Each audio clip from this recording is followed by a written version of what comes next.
الله أكبر الله أكبر الله أكبر الله. Tuan tengok dia tu. Oh, Gila gapo ni. Masuk waktu mai semaya. Dia nak mari tidur atas masjid tu kali tu. awak ni tuduh orang sama kau si. Dia main masjid, dia main masjid. Rasa kalau awak tu apa? Tidak naik main kalau dia pun bila naik main boleh pahala juga. Muka kita tak masuk waktu orang baik tu kat semaya.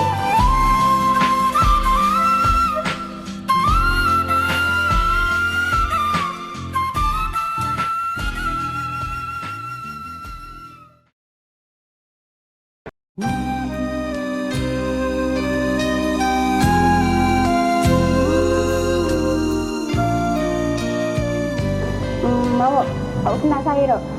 Tak payahlah kenal kedok kau ikutlah. Tapi kak, saya nak oyak ni. Saya mari ni saya nak minta maaf atas ada ke awak jatuh awak main dengan saya dulu tu. Saya nak minta maaf bagi pihak dia. Tak ada gapo pun. Memang patut saya dihina pun. Saya tak ada rupa, tak ada harta. Memang patut saya dihina. Dok, bagi saya laki orang hok macam awak ni sebenarnya tak patut pun kena hina. Orang-orang ni benar kalau hok hina awak ni benar buat kesalahan besar. Saya tahu awak ni orang baik. Awak kejap dah mata saya nak ambil barang kat awak. Punya hati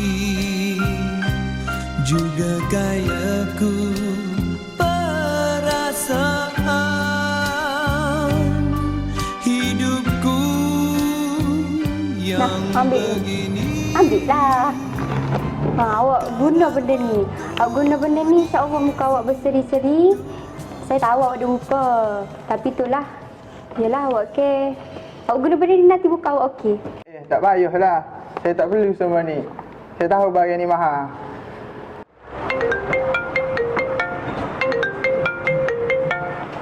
Hello. Bentar. InsyaAllah nantilah saya bakar. Terima kasih dah bagi saya.